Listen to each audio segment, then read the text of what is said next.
Check. Awesome. Welcome back to the Convo Couch, ladies and gentlemen. I am Pasta Jardula. And I'm Fiorella. And on the ones and twos, we have Johnny Tsunami. And in the guest today, I am stuttering already.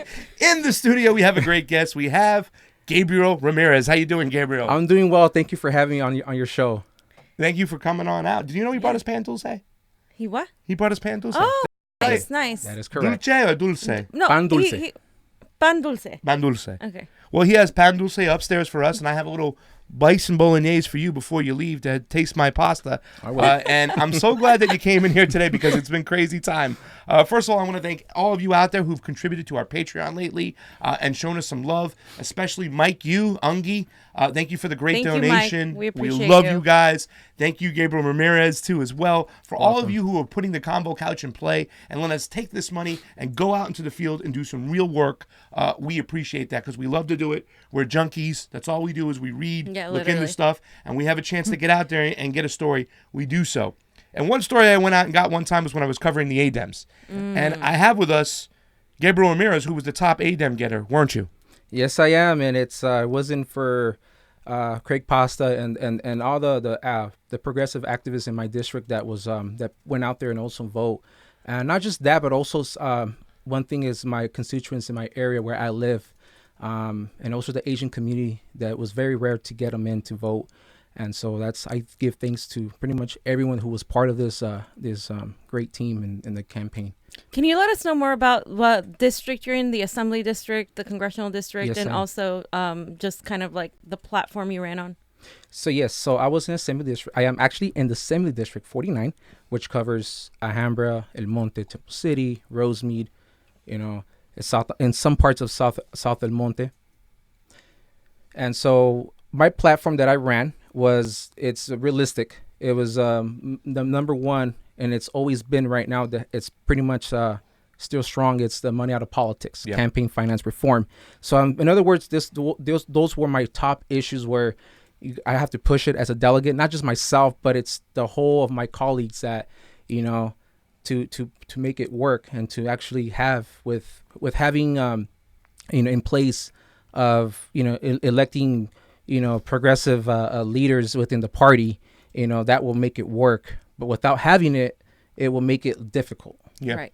I remember when I went to his ADEM elections and I saw your speech, and by far you commanded the most presence. You looked the most ready to go out and lead there, and that's what the whole presence of Gabriel Ramirez was great. But what I found interesting is when you did your speech, you went macro. You talked about money in politics. Correct. You only had a minute, and I thought you were going to go micro within the community, but you kind of set this whole precedence out, and you really kind of got everybody's attention in the room. We talked about that district and the people in that district, and they were like really looking up because he's talking about a big sense of things, and you have a big overall looking mentality about you and the California Democratic Party. What's your whole macro about the California Democratic Party, especially when you're saying we need to get money out of politics? When it comes to the CDP, how does that affect everything? How it affects? It affects in everything in general. I mean, it's just not the state, but the central committee. Yeah. And so what it does is, again, we need that activist, someone that's going to be consistent, not just delegates, but having like that focus of like, you got to be persistence in those issues. If you're not, we're going to get this, nothing's going to get done. And that's one of my main things that I've advocated for.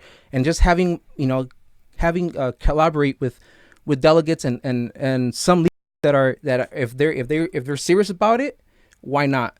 But unfortunately, again, it's the grassroots movements. You got to be consistently every time making sure.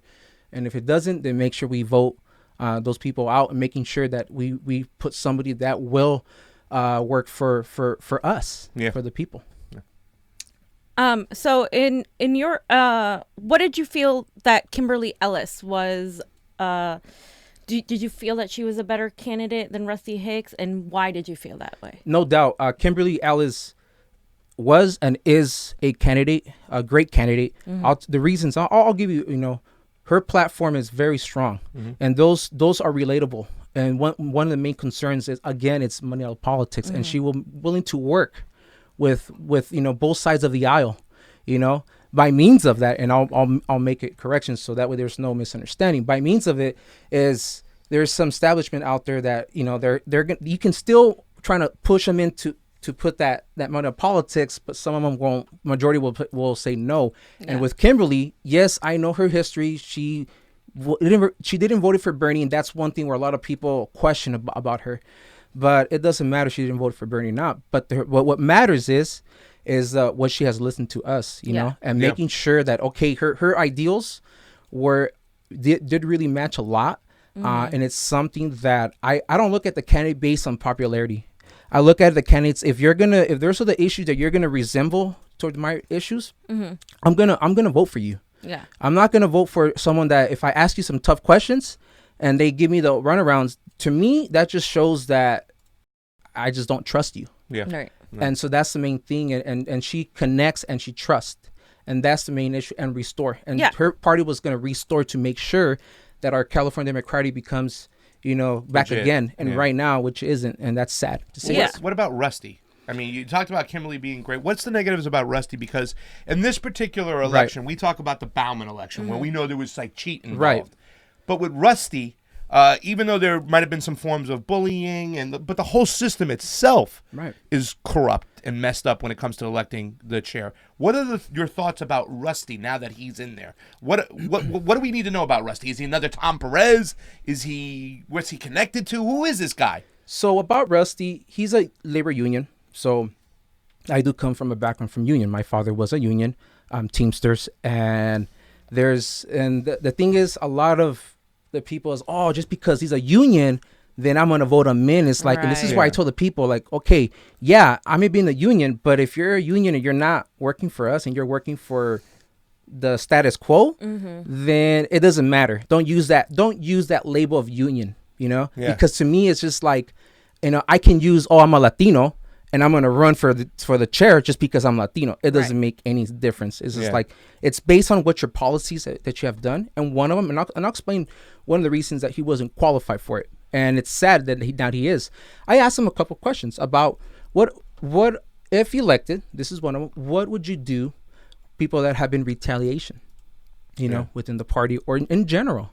His ideas weren't. It was more like, well, we have to look into this. I'm like, yes, there's a lawsuit going on. How would you deal with that? Not based on your resources, but actual like solutions. And it was just a turnaround. It was just like, you know what, that right there just made me like, not wanted to vote for him. The double talking. Yeah, exactly. They give you the runaround. They give you the platitude-y. Well, Gabriel, our values unite us, so whatever our values are. Circle their answer, and they just don't really give you an answer. They beat around the bush. Exactly. It's like, for example, let me give you an example. Let's say if I ask you, hey, do you want a burger? You're like, I do know. It's a yes or no. It's a yes or no if you want a burger. Yeah. So he's just nothing more than a career politician, is what what I'm saying? It's like it's either a yes or no. In general, he gives you the runaround. Exactly. Yeah. The career politician bullshit stuff. Exactly. What other things disappoint you about the current state of the CDP? What disappoint me is that there's some that were in the committees that they call themselves progressives, and another ideas with Maria Estrada. And unfortunately, I couldn't make it to that committee because I was stuck in traffic, San Francisco traffic. It was very. I was disappointed in how things were. It clearly shows the evidence of what happened, and it's like, but still, some of these people that come out progressive, they're the status quo. Yeah. I don't care what they have done. It doesn't mean shit. Yeah. It doesn't mean what you have done. What matters is there if what you see on your paper that is evidence. Yeah. Not just based on if I have my colleague, the protocol, like I get it. Their protocols right now, they're still like crap. Yeah, the protocols are made by the corrupt system, and it's giving the benefit into those people that are corrupt. Pasta interviewed my best friend Dave Atkins, and it was really funny to see them try to defend, like, oh yeah, there's corruption. Yep. It's totally, but because she would have lost anyway, so whatever. Like this is like, let's throw it out. Yeah. And they try to like make you think that it's okay, and using very like like lofty language and giving you the same bullshit runaround. Yeah. But at the end of the day, it's basically like, nope, we're just gonna ignore this corruption because the powers that be you know, don't want this out, so we're just gonna pretend it didn't happen, and we're gonna gaslight Maria and call her out and say she was the one that was cheating, even though she obviously wasn't. You know, and it's clear because Maria, and I know Maria, she's very vocal. We all know she's very vocal. She does not give a crap. No, she's a quiet girl. No. She, and that's Maria one Estrada, thing. That's why one thing that we have in common about me and her is that we, you know, not just because Latinos, but we have that outspoken. We will not tolerate any of the bullshit, and that's the main thing. And that's where certain people within our movements.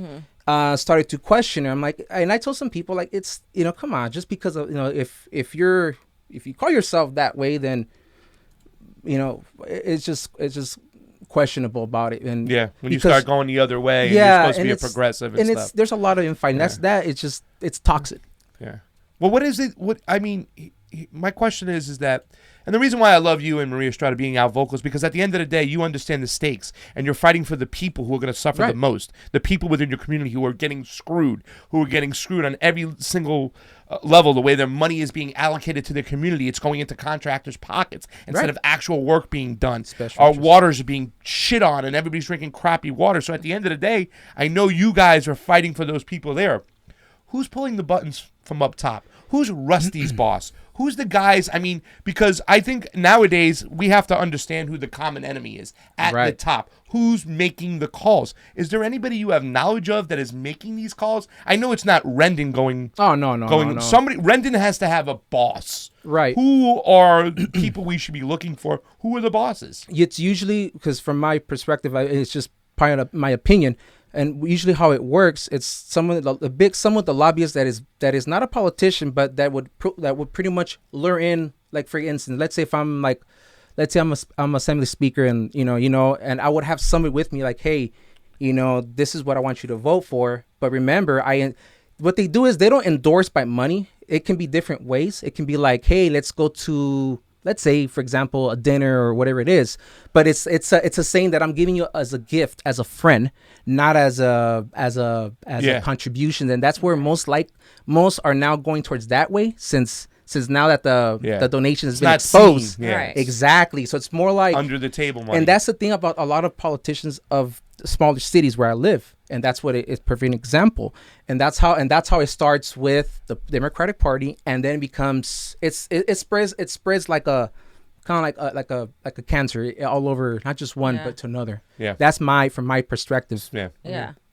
We just found out, like, Lara was he was getting money through the wives of his donors, which is disgusting. It's ridiculous, but that's what they're doing. There a lot of all these politicians around. It's a presidential race. They're saying, "Oh, we don't take corporate money," but then they're funneling their corporate money, like Elizabeth Warren did that from their Senate campaigns, and then they're like, "Well, in the primary, we might not take money, but in the general, we're just gonna use everything we can." It's like, no, sorry, that's a number one issue to me. If you take corporate money, I'm done with you, because I know where your loyalties lie. Then, right? Like everything stems from there. Your loyalties are coming from the people with the money, and obviously that's not us. So, and it's so connected up to the top. That's why, like, I mean, the Epstein case has so much to do with it, because they're going to start looking into everybody funds, and eventually they'll get to Nancy Pelosi. She's in the state of California. Who'd she get money to? Where's all this money getting funneled down from? Because it seems like somebody up top. We have the most powerful Democratic Party in the country is in California. All right. Somebody's got to be pulling the strings. And every single time we look, it's like, oh, it's the system we're beating down. And I'm not talking about, like, I don't think the guys like your friend David Atkins or the WAGs. I don't think these people like Ryan Skolnick are getting paid. I think they just want to be part of the group, and they're actually tricked into being Democratic loyalists. But there are people up above in this fucking party, in this state. They got deep pockets. And they're funneling shit for their own fucking money, while the rest of us in these communities are suffering. Exactly, and it's something that I'll chime into a little bit. For those who don't know, I have before the whole delegate. I'm still a community activist in my city, so I tend to city council meetings, and it's the same thing, and it's similar to the Democratic Party, but we're talking now it's taxpayers' dollars, and that's something that it's where a lot of people. It's a lot of voters. They get, how can I say it? And I'll explain. They get sucker in. It's like they get brainwashed. They get it's like if you tell a little kid, hey, I'm gonna give you ice cream, but remember, vote for me and vote for this, and it's like, oh yeah, and they'll just fall for it, and putting things that are not true, and it's still happening, not just in my community, but in every community. And I'm sure in your community the same thing. Absolutely. Yeah, they especially even for the ADEM elections, they were giving like donuts and the establishment slates were having like all these little things like, hey, here's a cookie, here's this, vote for me, and so basically just as to leading on to the next subject, what do you think we can do as progressives to change the structure of this kind of to start favoring us more? Because right now, obviously, there's more of us in there, but it's not enough to overpower. Right, and this is a thing though, and this is where I've talked to several people. I mean, I want to keep their names protected, and it's a lot of the infighting. It needs to stop. I mean, there's a lot of groups, there's cliques, and that's where I don't like that. I don't like labeling. There's certain cliques about, we're progressive, we're Bernie. And then there's someone who say, we're progressive, but we like Bernie, but, but I do like Bernie, but I don't trust them. And that's toxic. And there's a lot of infighting with it. That's the main thing. It's like, because I'm be honest, right now, we're losing. And that's where someone needs to be up and not having for their political gain or whatever. I don't know what's their motto, and I've seen a lot of those, and it's like if we're gonna be like that, nothing's gonna get done. Yeah. Again, just like Maria Estrada a couple of shows ago, she said the same thing, and she hit right to the spot. And not just that, but other people are saying the same things, and it's like there's a lot of infighting. And going back to it is number one is no matter what, stop the whole labeling about the cliques and groups. If that's the case, then this is not the right place for you. Go work somewhere else, a nonprofit where it's going to be that, because here it's just one. Yeah. Either you're with us or you're not. Yeah. It's like you're in the same team or not. Yeah. It's like, things are so tribal too, and it seems like these leaders are kind of like coercing these people, like, hey, you want to sit at the cool person's table? Exactly. You vote for this person, and you could come hang out with us. It's a lot of psychological, like high school, like behavior. Where and I've seen that, and that's why I told some people I don't belong to certain cliques and groups. I am who I am. If I know if you're doing for the right causes, I'm going to go for it. But if you're going to be doing those type of stuff like, I'm going to promote this so I can get a job there, to benefit myself, then you know what? Then this is not the right place for you. Gotcha. Go look somewhere else. There has to be integrity is what you're saying. Like go with your convictions rather than how you can elevate yourself. Exactly. And after this, I'll like I said, I'll get some heat, but like I said, it's not about getting the heat. It's just being realistic and say, look at the picture. If you want this movement to grow, look at other states like New York, Ocasio-Cortez. Yeah. And it's funny, when we organized the event for her, she came here and was like, oh, you guys seem like you get along. You guys are like, this is better than New York. This is better than New York. And we're all like, if you see that process, we were all like looking at each other. We're like, right. Yeah, okay. We can't decide what we want to get for lunch. So institutionally, before we get off this topic, because there's something I really want to talk about, because for me, my personal opinion is I don't know if we can make ends in this party, and I'm still saying, in California, why don't we just start our own third fucking party? If it's local politics, we should just start our own labor party of sorts, I think. But that's beside the point. I mean, real labor, like outside the union fucking jerk-offs. But this system has... And we witnessed this in Orange County. It allows elected officials to get involved as delegates and pull their weight around. What the hell is going on in El Monte with the mayor? I saw a post of yours. Right. And let's get you some more heat, because I don't think you got trust me. Let's make it humid. Tell us about the mayor in El Monte and what's going on. So we have a history. Me and him have a long history. Back in 2011, that's where I started to do my activism in the city council, going to city council meetings. In that time I was more into my background. I was going to the police academy until I had an injury where I felt like this is for me. It's like there's no way I can ever become. Yes, I get it. Yeah. But I decided to pursue another career where a professor told me, hey, I took a political science class, and I knew before politics, but I didn't want to be involved because I have a background of a family one, but not here in Mexico where. Mm-hmm. They were like, I don't want to be that. I just want to be myself. I don't want to just use my name because of that leverage, because of that. I don't want to be that. Mm-hmm. So I said, why not? So I went to the city council meeting. So the mayor of El Monte, his name is Andre Quintero. He works for the city of Los Angeles, the city attorney's office, and he is a prosecutor.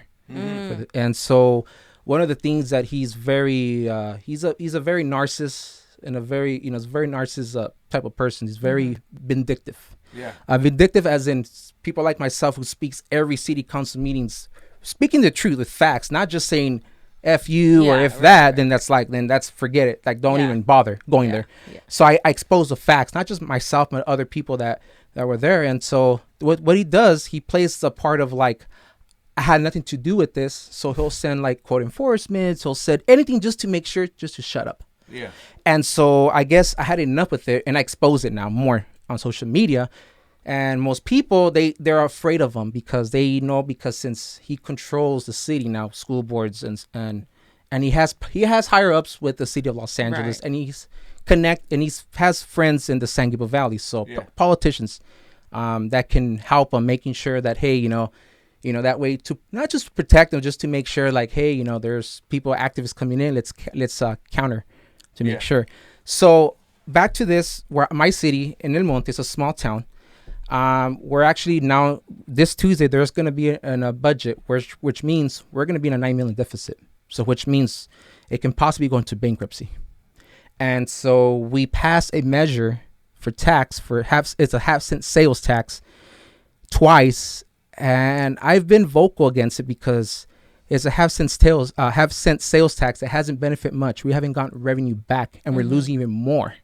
And that's where I was trying to tell the voters that if you keep on voting the same people in the third time, this is if you keep on voting him this again, we have no options but to file bankruptcy. And that's where a lot of people, they say yes, I'll go, but at the same time he has that scare tactic, intimidation. A lot of people decides to like say, you know what, I can't make it because for reasons, because some works for the city, some work for whatever it is, and he has that. That's the type of politicians that they have that leverage, like Rendon. It's similar to that, and that's connect ties with them. That's where it's something like it's very toxic, and I'm like the only one, and that's.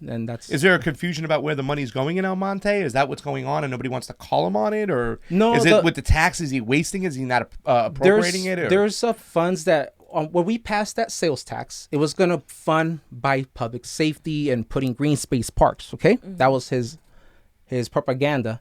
In reality, I haven't seen anything on that is going towards, and it's actually, and that's where I asked for public records requests. But now with the new staff, they do the little runarounds. And it makes me question about if we're $9 million deficit, where is that money is being going towards? Exactly. And we're building a lot of affordable housing that is not that is pretty much not affordable. And I've called the cheapest one. It's about, I want to say $1,500 a month. That's ridiculous. In El Monte? Yeah, it's right next to the bus station. That's ridiculous. I mean, and and I remember we're like, and when I spoke about that prior construction that housing, and I said it before, these are not affordable housing. These are big developers. They come into the cities and they picture it nice, just like if you're in a relationship, you tell your spouse, hey, I'm gonna take you on a nice date, and everything's gonna picture nice, but once it comes to the real life,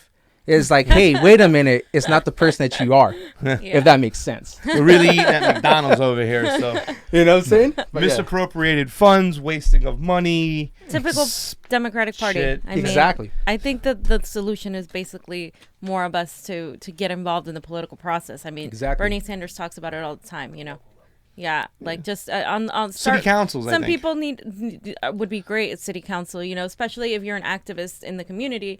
I would say run for city council because you already know how the community is and what the needs are. That's why I support politicians, or not politicians, but activists that run for office, that are involved with their community, because they have a tie to their community that is a lot harder for them to lose once they get in office versus someone that's never even stepped foot inside. So, and one thing I wanted to add to that as well is that a lot of people don't look, they only look into the big picture, like the party, and then looking at the big races, like, and this is why I tell the people, like, for me, my focus is only on the local level. Yes, that's why you don't see me much more on the national, because I'm trying to focus on the local level. That's where local level is the playing field. That's where, once you elect people that are grassroots, that are actual working for the people, then that's where it starts to change little by little. Yeah. And then it's gonna go up to it's like a mountain yeah. going from the bottom. It's bottom up. And that's the most important. And a lot of people, and I'm talking about issues that it's really it's what I recommend to the people. Attend city council. I mean, there is no stupid questions. Observe, get the records request. I'm sorry, public records request. See the budget. Okay, what areas are we missing, and why is that? Yeah, it's just why are they spending so much money on something? And that's one thing that I wanted to say. I think that's to end up on a good note with that. I know you want to say something to your family. Yes, so I'm going to look into that camera over there. John, you got him on a big screenshot. Alrighty, so you say to your family before we get on to some good Epstein stuff. So I'm going to say in Spanish, and I'll say it, and then I'll explain it in English. So quiero saludar mucho a mi familia en la Ciudad de México y en Tijuana, especialmente a mi nueva sobrina que nació, Jimena. Si estás viendo este video, ya sé que lo estás mirando con mi prima, pero quiero darles un abrazo, un saludo, y que ojalá cuando los días crezcas, ojalá que este video se va a su mensaje y a mis amigos y a familias que viven en la Ciudad de México. Muchísimas gracias. So in other words, I want to say first is a huge shout out to my family and friends that are living in Mexico, in Tijuana, in Mexico City, and friends as well, and especially to my newborn niece who was born Friday, Jimena Landeros. If you're watching this video, once you start growing up, and hopefully this video is available to look, I want you to know how much I care and I love you, and I'll make sure that I'll be advocating whatever issues that you have, so that way when you come over here, you have a better future for yourself. It's awesome. Perfect. It's all about the children, fam. Yeah, it's all about the children. It is, and we're going to talk a little bit about that. We're going to get back into that because, and I just like to say, I know we kind of go across the board in a lot of stuff. Thank you, Gabriel, so much. That was awesome. Yeah. And we're going to dive into this Epstein stuff again. This is something that I'm taking really personal. This case, I'm from that area in South Florida. I know some people involved, not on a deep level. I'm going to do some digging. I probably served Epstein before in Boca Raton as a waiter. I was a career waiter bartender out there. And but this is something serious because it is about the children. And when they cross the shit line of using 13, 14, 15-year-old girls in sex trafficking, and we're talking thousands of girls, ladies and gentlemen, we have to point it out. And it really is about the bigger picture when it comes to Epstein. Because if we don't understand that Epstein is intelligence, that he was protected, and every day I'm going to do a little something and connect the dots for you. And we talk about it. The whole set's rich. These are all the people making the decisions up high. Yeah. These are all the people who are deciding where to wage war. These are all the people who are controlling the monetary system, which makes you slaves to whether debt, which is the new shackles. These are all the people who are making the decisions at the border and regime change. These are all the people who are controlling our lives. And now it appears that they're getting really sick and getting away with it. And this is not about partisan politics. This isn't about making tribal calls. This is about really to what's going on and freeing us from the shackles. Because if we don't acknowledge it, fam, we'll never be free. Absolutely. Okay, so let's just talk about a few things about Epstein. We pointed out on this show that Epstein was possibly intelligence. We looked into Liberty Blitzkrieg that when Acosta, who was the attorney general, who supposedly gave this beautiful deal, which people are thinking that, why did he give this deal? Was he incompetent? Was he paid off? No. He was told in a meeting with FBI agents and the lawyers that Epstein was intelligence, to leave it alone, that it was above your pay grade. And I want to reiterate, because that's not like, hey, man, he's intelligence. Maybe you should give him a little bit of deal. That's no, he's intelligence, leave him alone or your house will blow up at 5 p.m. Right. Like, this is the sick thing over here, We talk about this. We talked about the Daily Beast when it was reported. However, I wanted to talk about a few things because we really have to acknowledge what's going on. On the Acosta Thursday press conference, when he had to come out and address some stuff, he was asked, were you told that Epstein was intelligence? He danced around the question, but I also want to look over here because this is something I'm telling you. All these same people were involved, fam. Guess who was the FBI agent in 2008? Acosta? No. The FBI agent was Robert Mueller. He was the head of the FBI. And this shit went all the way to the top. He talked about Main Justice Acosta, Main Justice, the DOJ. Look at what happened, the way he reacts when he's asked if he talked to Robert Mueller. Sir. In Florida. I'm talking about in Florida. Sir, there is a pending New York case in New York. I can't comment. Sir. I'm curious, who at Maine Justice, Neil McCabe, One American News, who at Maine Justice reviewed this case or your decision, and did you have any interaction with Robert Mueller at the time? So I shared a letter that I wrote to one of Epstein's defense attorneys, and I shared that letter in part because it shows much of the timeline. It shows how initially the meetings that took place were between in July, between the first assistant, the criminal chief, the Palm Beach office chief, and the line attorney and 2 FBI agents with Epstein's attorneys. You'll notice at the initial meeting, as outlined in this letter, who are all career attorneys, how they presented the terms, how Epstein's attorneys were dissatisfied and asked for a meeting with me, how I subsequently went with their attorneys, along with all the career officials, how at that meeting we then invited the chief of the Child Exploitation and Obscenity section from the Department of Justice to travel down, because one of the things we wanted to make sure of was that we had, going back to the earlier question about the ABA rule, that we had sufficient evidence to proceed ethically. And then it details a little bit on how Epstein's counsel appealed the decisions to Washington. I'd refer you to the record. One of the really disturbing things about this case is there's a record here. The documents that I shared today, we've shared previously with media, yet I've seen no reference to any of these documents in the perspective of some of these prosecutors. There's a record. All these documents are publicly available and could have been pulled up by anyone in this room. And so, there is a record that will, I wasn't at Maine Justice. I do not have a full list of the individuals that reviewed this matter at Maine Justice. I can tell you the individuals referenced in this letter. And I would refer you to the record, because this was 12 years ago. I do not have a full list of the individuals that reviewed this at Maine Justice. As the record makes clear, individuals from Maine Justice were involved fairly early on and were certainly aware of it. And I think if you look at the record, it will become clear that our decisions were appealed again and again to Maine Justice. Sir. See, you see what I'm saying? He doesn't even answer the question. Yeah. It's like a California Democratic, our values unite us, and I think that, if you look at this here, just answer the question. Did fucking Mueller know or not? It's a yes or no They're question. like a Beto. Okay, and this was in 2000. You notice that they try to make this case go away. This case has been going on for a long fucking time. And in 2008 to 2016, Obama was the president, and one of his number one chief financial advisors was Larry Summers, and he was on that plane a lot. They wanted this fucking case to go away, and thank God it came back. So there's another point. You know that now you know the same jerk off, Robert Mueller.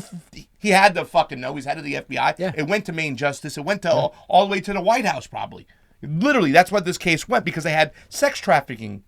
And they gave him a sentence for jaywalking, fam. They gave him a sentence for jaywalking, for using 14, 15-year-old fucking girls, taking advantage of them in West Palm Beach, set up a whole Ponzi scam, a whole pyramid scam, right, Johnny? We talked about it. We watched this. He would use his girls to say, go out and bring me more girls, and I'll give you $300. Yeah. And these 14, 15-year-old girls would go out. A lot of these homeless girls, broken girls off the street. Let me tell you something. If you want to cry, you watch some of these victims' talks. You watch their mothers, what they say. Yeah. This is where the shit hit the fucking fan. This is not a distraction. This is real shit. And Epstein was protected, because let me show you another thing real quick. The Broward County Sheriff, Jim Cheesesteak DeFeedy, we call him. This guy who moderated the Debbie Wasserman Schultz debate between her and Tim Canova, who was a local reporter, also broke news that the sheriff, Rick Bradshaw, let Epstein have work release in South Florida as a sex offender. Guess what? You're not allowed to have work release as a sex offender in South Florida. But somebody was pulling the strings from up top. You guys have anything to add to that real quick? What do you think about that? Do you think that somebody who had that is getting some special attention from up top? Well, yeah. Obviously, it just shows how much money you have. I think a woman was recently convicted for engaging in sexual acts with a 13-year-old, and she got like 20 years and 3 lifetime probation sentences. I mean, that shows you the disparity between a regular person and someone like Epstein, who, if he were given a fair sentence, he would be in jail for the rest of his life and completely like have all of his money stripped. I mean, that would be a punishment fitting the crime, but the punishment doesn't fit the crime for poor people, and it's just very, very light, like a slap on the wrist for the elites. So, and I'm gonna add to that too, because of it's a difference between the people with money, if they which they are gonna be convicted. The only part that is really disgusting is that they get their special treatment inside. It's by means it's like they'll be going on a cell where it's gonna be only for them. Yeah. Rather, if it's a person that is a regular that does that person is gonna end up with the general, with the inmates, and that's where it's still going on to this day. Yeah, and and this has to change a lot. Yeah. Just because if you got billions of dollars, it doesn't mean squad crap. Yeah, you go exactly the way it is. Yeah, not based because for whatever you pretty much I could be assumption, but it's just biting off the judges or whatever it is, and that's the problem. And people have to understand that he didn't just make millions. It just showed up in his account. Exactly. I mean, like, really, to tell you the truth, this guy's like, you can't even... I mean, there's something to say about if you have money, you can buy freedom and you can buy lawyers and stuff like that. But this is even going beyond. Beyond that. Because the people who are in charge, they have to do these things. They know they're going to be looked upon. But if they're told just do this shit and shut the fuck up, they do this shit and shut the fuck up because they know this guy's intelligence. Let me give you another example, too, because... And we're going to wrap this up because we have a lot of stuff, because we're going to talk about this stuff every day. I'm going to connect the dots on Epstein, his madam's father, how this stuff goes so deep down the fucking rabbit hole. And like I said, it's not even conspiracy theory shit anymore. It's out in the fucking open. Exactly. Like, that's how lazy the elites have become, that they don't even cover their fucking tracks. And here's another thing. After he finishes his sentence 5 months earlier, nonetheless, fam, he's also got a house in New York. And he was told, as a convicted sex offender, you have to report to a substation in Manhattan, a police department, whatnot. Okay? And it says right here, the New York Police Department let convicted pedophile Jeffrey Epstein skip mandatory in-person check-ins, even though he's a registered as the most severe kind of sex offender, according to the sources in the New York Post. They allegedly did this despite the judge's 2011 order that the defendant adhere to the state law. So Epstein was supposed to do it 34 times at a monitoring unit station in Manhattan Criminal Courthouse, but allegedly never did. He skipped 34 of them, even though the violation of the statute would leave him open to at 4 years of prison for just one offense. Another, once you miss it once, you're going away for 4 years. This guy missed it 34 fucking times. He is deep state fucking intelligence to the highest level. Yep. Going to close on up because I know there's not much to say on that, but I mean, I wonder if what you guys are thinking, because this to me just blows my mind. And here's the last piece of evidence before we get on to the next subject, because I don't want to stay on this all day, because we're going to be talking about this all the time. And there's some great people who've left some great comments and great links on our YouTube. There's one person in particular on Monday tomorrow. I would like to recognize him, and I'll talk to you about it, but it goes way deep down the rabbit hole. But here's the kicker. On Friday, Epstein's lawyers went in to request bail. The request bond. $77 million bond. They said they would give up his Manhattan, the title on it, whatnot. They would hold that against him. And his new jet, because the Lolita's been sold. People don't even know that. The Lolita's been sold, and they can't even look into it for evidence. But he put that stuff up for collateral, which means nothing when you're, a deep state guy and somebody can press a button, put billions in your account. But he even said this, and we have the paperwork. I'm going to read this. In sum, Mr. Epstein has substantial grounds to challenge the allegations charged by the government in this indictment, and has every intention of doing so in a lawful, professional, and principled manner. He intends to fight the current charges on their merits and more to contest their legality, given the what's that word? Inextricable interviewing of the current investigation and his NPA, which is his non-something agreement? Non-binding? Not NPA. But here's where it gets crazy, which promised him immunity in a global settlement for offenses, including those brought under this code right now. So in other words, when they struck the plea deal the first time, they're insinuating that it was a global agreement. Now, I've never heard of that in my friggin' life, and I call it a global agreement. That is some high level. I don't even know what to say about it. He's trying to say that you made an agreement and nobody can touch me. I'm untouchable worldwide. Because they did. That's the thing. Like, I mean, if you're, he has so much power, but at the same time, he's also their fall guy, right? If they're gonna bring someone down, eventually, once they can, they're gonna bring him down because it's already all out in the open. Yeah. So I think what we're gonna see is, eventually everything's gonna fall on him, so the people who are actually pulling the strings can protect themselves. Right, and one thing I want to add to that too, because it's funny that you say that, because there's going to be a lot of people that are going to fall into it. It's like, hey, it's like saying, I brought you in, now you turn me in, now you're going to be the one. And there's going to be a lot of those. There are going to be some surprises too, that there are going to be some names that are going to be like unexpected, like that we don't know that they were part of it. And it's going to be some shocking. So we'll have to wait and see. Yeah, well, I think he's going to end up dead or a fake death, kind of like his madam's father, which I don't want to ruin the special because it talks about, what's the madam's father's name? Robert Maxwell. Robert Maxwell, and thank you for leaving the information about Robert Maxwell. I don't want to go down that rabbit hole, but if I tell you who Robert Maxwell is, who his daughter was his main madam, she was the main one doing it, and they have the picture, you brought it up, fam, the picture of her at Chelsea Clinton's wedding. This is going to be some deep shit, and it's going to really unmask. But I'm thinking, my bet is that Epstein turns up dead, or they fake his death, and they try to make this all go away. But, I'm glad this case came to fruition, and we're going back on it. And Monday, tomorrow, we're going to see if his request for bail is either accepted or denied. So we'll see. It's a wait and see game.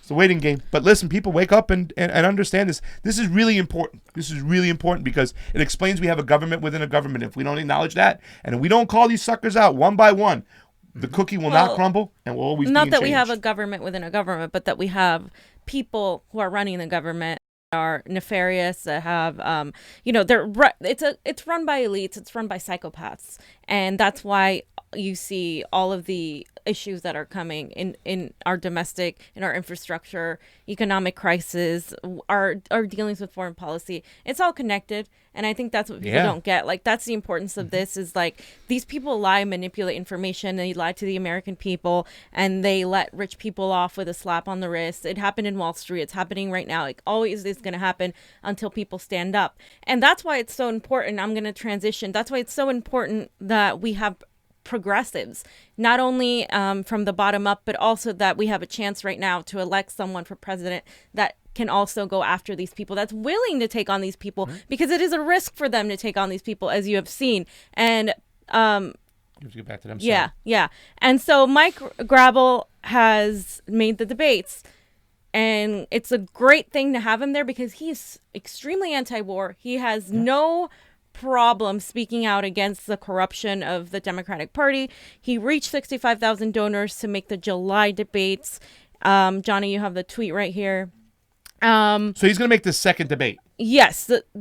Well, second. People were confused because some referred to the first and second debates as the first and second nights. So people were saying all this kind of like information, but he's going to make this debate in a couple weeks. Yes, that's what fucking awesome.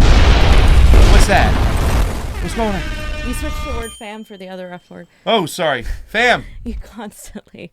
But it's okay. So there's a tweet here where he says, it really is incredible to think of what the movement behind Senator Gravel accomplished. A campaign managed by teenagers, who are amazing, by the way, for an 89-year-old backed by no money, no political machine, with little media attention, got 65,000 donors before senators, representatives, and governors, which is true. He's already qualified donor base more than some of the people that are qualified by the polls.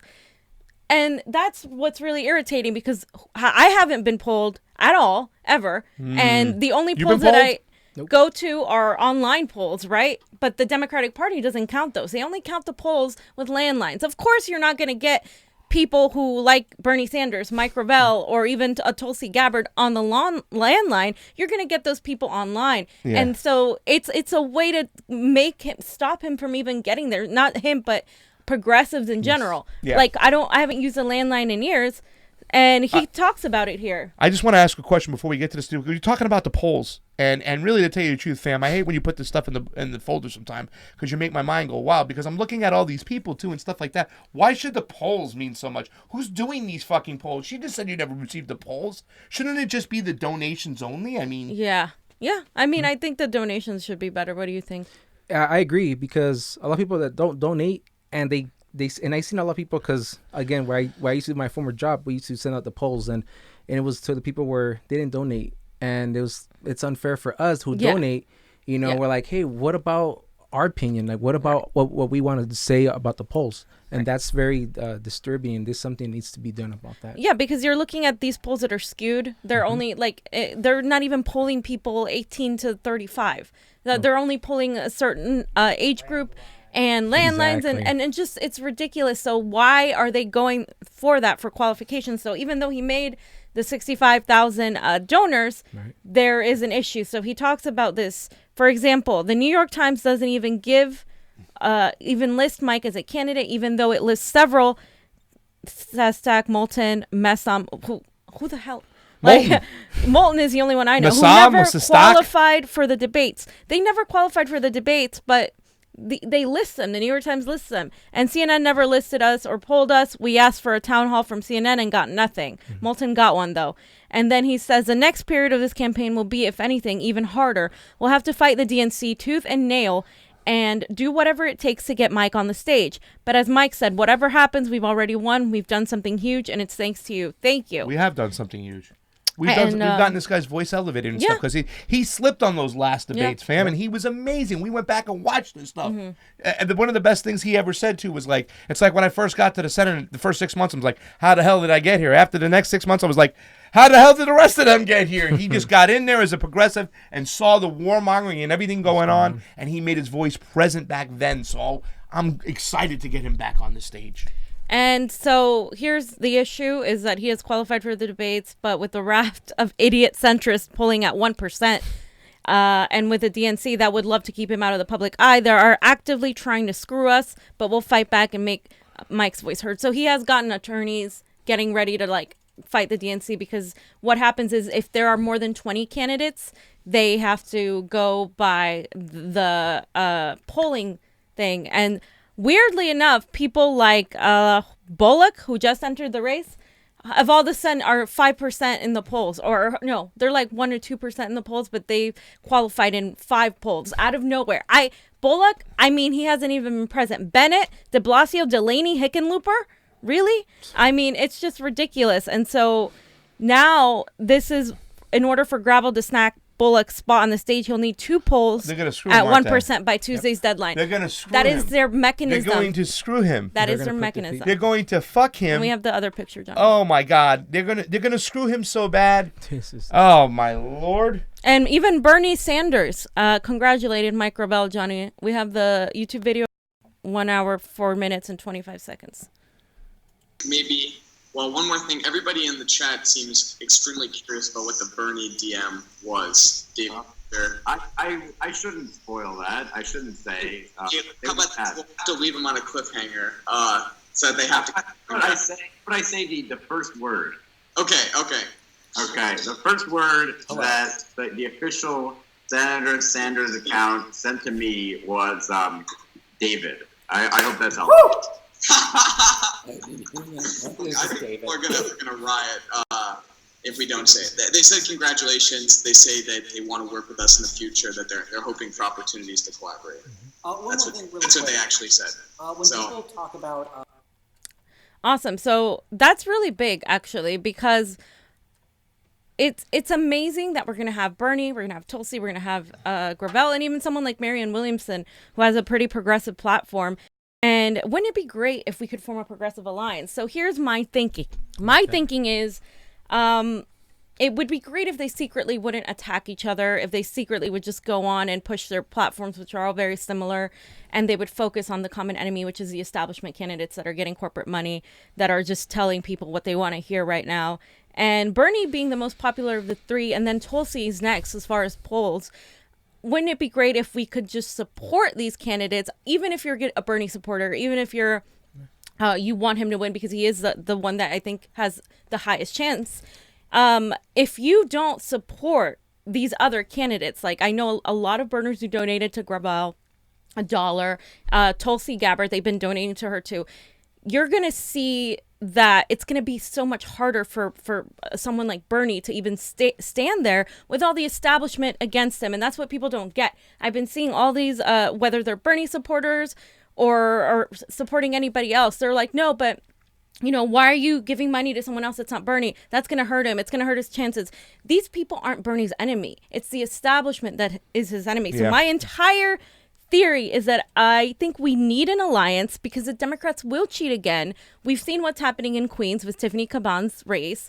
And we need to look at what's happening in Iowa with the virtual caucuses, in Nevada. And here in California, we have an entire new system that we're going to be using. Oh, yeah. And it's a problem. And if you don't see that this is politics, that we need to build an alliance, that progressives from the ground up have been needing to do this. Gail McLaughlin tried to do it. Yeah. And you know, I think we need to do it for the presidential race. And instead of fighting amongst each other, we need to work together. It's like an army. We need our generals, our leaders there. And we need to support them because once Bernie gets in there, if he gets in there, they're going to do the second round of superdelegates because there's so many candidates that not one candidate is going to get enough. Yeah. And so if Bernie's there by himself, the establishment is going to turn around and give all their delegates to their selected leader, and Bernie's not going to be able to make it. So if you like Bernie, if you want him to win, you need to support other people too. Well, what about the argument, and I'm going to say this, and we'll give some shout outs to some people. I know everybody's hitting up the thing, but what do you say to the people, and we've witnessed this because we see a lot of Tulsi people who are kind of like upset with Bernie, but they don't really go out and trash him. They want some answers on a few things, they want to trash him. But then we see these Bernie people who are just actually disgusting and awful towards Tulsi Gabbard, comparing her to Hillary Clinton and stuff, and we've seen the bullshit online and everything.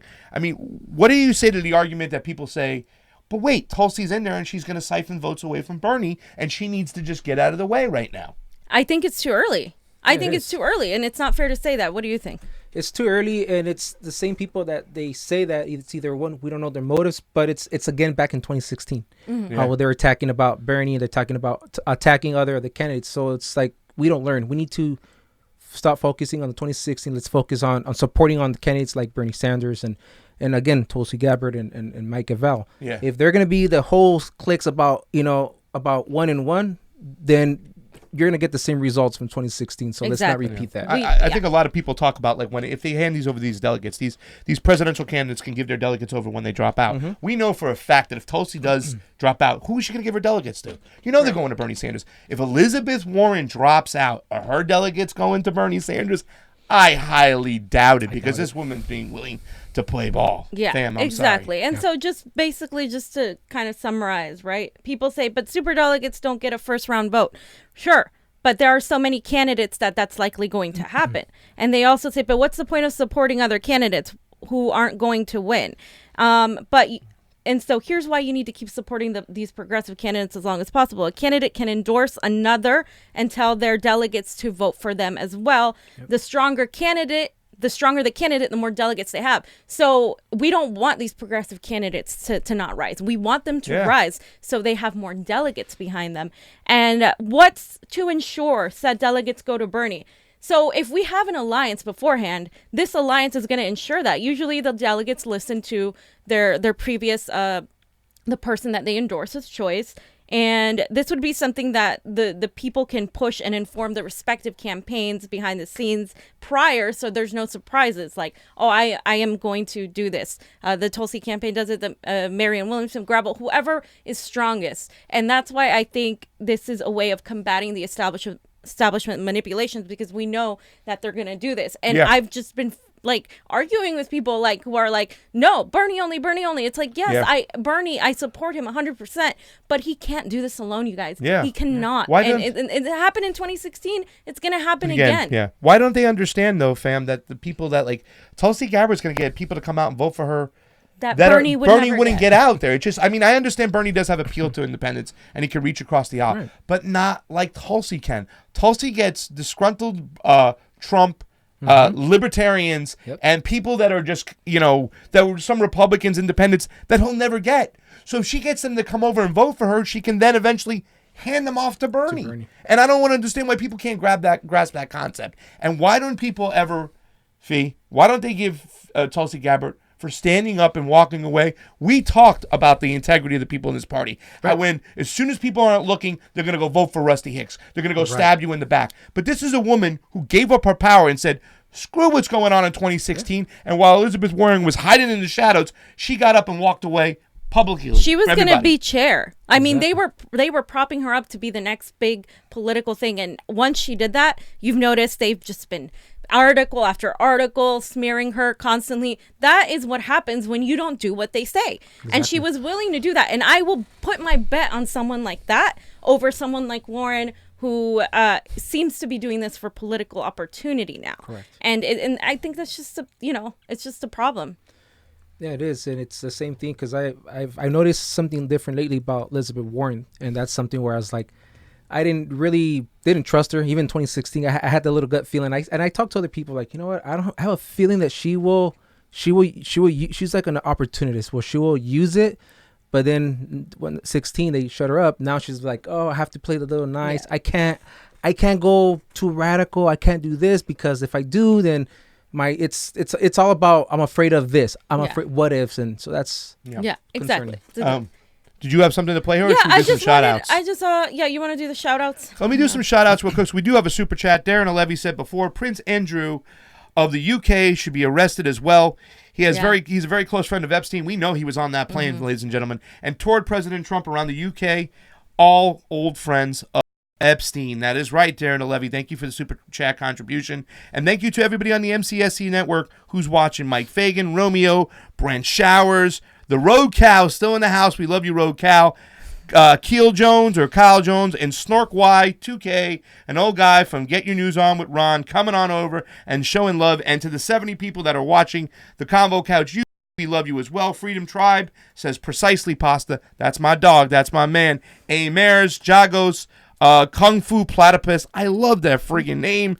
Gamer for Life. Dizzy Daniels. Freedom Tribe of Patreon. We love you. We're going to have my new pasta recipe up there. I made some bolognese. I'm going to hit Gabriel Ramirez at the end. And on the Convo Couch YouTube, Facebook, Steve Wolbrandt, we have a shirt for him. Oh, yes. If we don't see you, get us your address. We'll mail it to you. Rocky Bellinger, he got his shirt. We need a picture of it on. Gilbert Flores, always watching. Valerie Flanagan was around.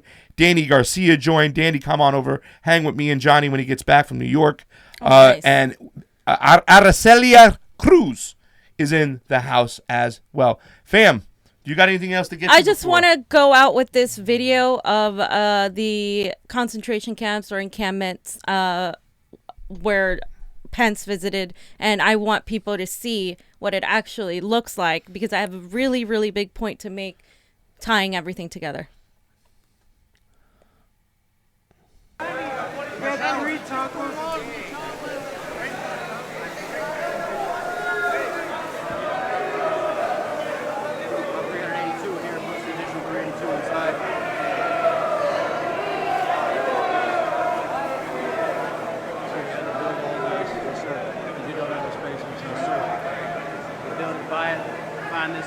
Put the watchtowers up here. The watchtowers help us pick out anyone that gets rowdy so we can pull them out quickly.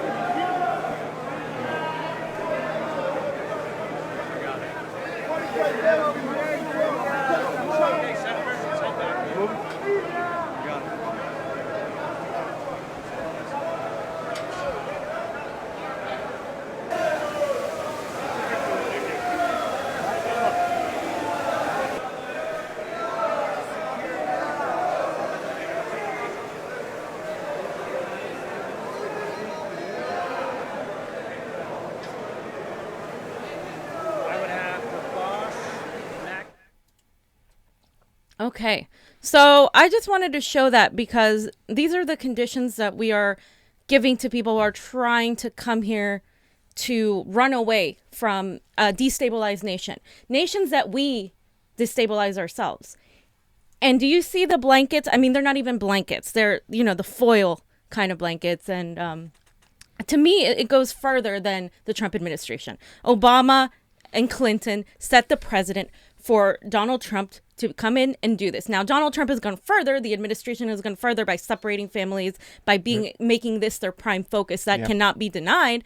However, this all started. A lot of these people are coming from countries that we destabilized 10 years ago, Honduras being the primary country that we destabilized. And it's disgusting to me how we don't talk about that. It's not just the fact that these people are living in these conditions like animals caged in. It's the fact that people like Nancy Pelosi go and talk about the children, and then turn around and support the Senate McConnell bill that keeps them in there and lets Trump do whatever he wants. They don't stand up to the Republican Party. They aren't really there for immigrants, yet they tokenize the Latino vote.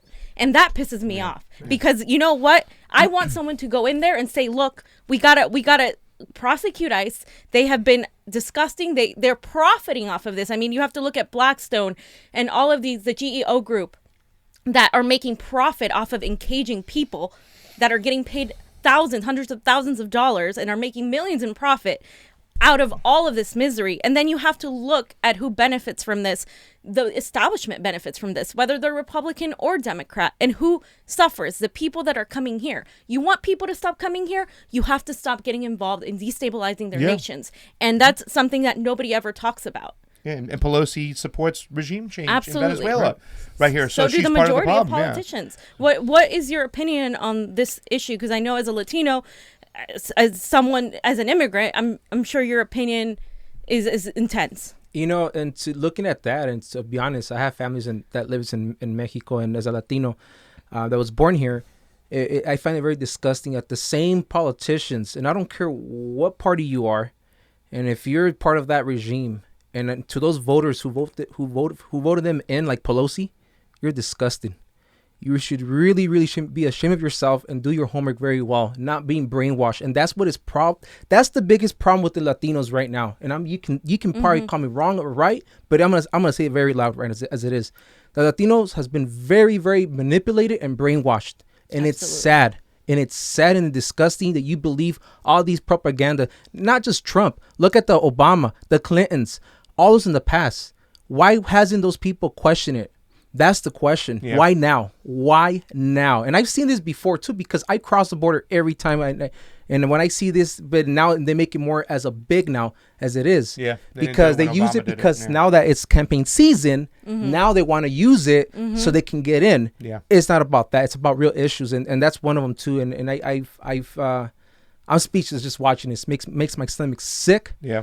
And they're tokenizing. The Democratic Party is tokenizing the suffering of these people to get you to vote for their same corporatist puppet establishment candidates that are going to continue doing this time and time again. And that's why we cannot support someone that supports regime change war, because no matter how they say, oh, we're going to take care of the immigrants, they're not. They're going to turn their back like they've been doing on Latinos. And I urge the Latino community to stop being little pawns of the system that is only using us for votes, that is only using us to garner some sort of pseudo support so they can fill their pockets. We have to stop being those people. We have to continue to do our own research, to stop believing the propaganda, as Gabriel said, and vote people in who aren't going to go in and be the police of the world, manipulate other countries to put their own puppets in there, which is what we did in Honduras. And that's why all these people are now, who had a very, very nice life in Honduras. I mean, they had Medicare for all. They had higher wages. They were actually doing well under Manuel Zelaya. But look what happened. And this is what we wanted to do in Venezuela. This is what we want to do all over the world. This isn't something we're making up. I mean, this is the bigger picture here. And when Pasta says it's not just about the kids in cages, it's not that he doesn't care about the kids in cages. It's about how we stop that from happening ever again. And it's not going to change with a Democrat like Joe Biden. It's not going to change with someone like Kamala Harris. It's going to change with someone that takes on the military-industrial complex. Yeah. So. And I think a lot of, just to end it and say, like, I know a lot of poor people too, you know, in the Latino community, the white community, black community, there's a lot of poor people who are consumed, working 2-3 jobs. Exactly. And it's very hard for them to keep on this information, do the homework. So it's up to us, all of us in this room, Johnny Tsunami, you, him, me, to get the word out there, to be a mouse, squeak the news, let them know what's up. I want to send a special shout out to my friends and families and the CONVO Couch reported to be Miguel Santiago, a.k.a. Treasure, with his brother Tommy, a.k.a. Blom Blom. I know you like the bolognese recipe. Please go and look. And we're gonna be talking to Mike, a.k.a. Miguel Santiago, a lot. He's a lawyer in Florida, so he's going to give us some inside information when it comes to the Epstein case, the ins and outs about it, and we'll be talking a lot about that case with him. Johnny Tsunami, you have a couple interesting stories you want to end up with? He said he was doing it tomorrow. We're going to do it tomorrow on our show. We will talk about that tomorrow. Gabriel, thank you so much for coming on. Thank you for having me. I'm glad you made the trip, and I want to say keep fighting a good fight, man. Yeah. Thank you. We have your back, and if you ever want to come here and tell a story and tell us what's going on, you have an open platform to do so. Absolutely. Thank you. Thank you so much. And thank you for being bold and saying things that are hard to say. I appreciate it. So remember, ladies and gentlemen, the CONVO Couch has a Facebook, a YouTube, a Twitter, a Instagram, and a Patreon.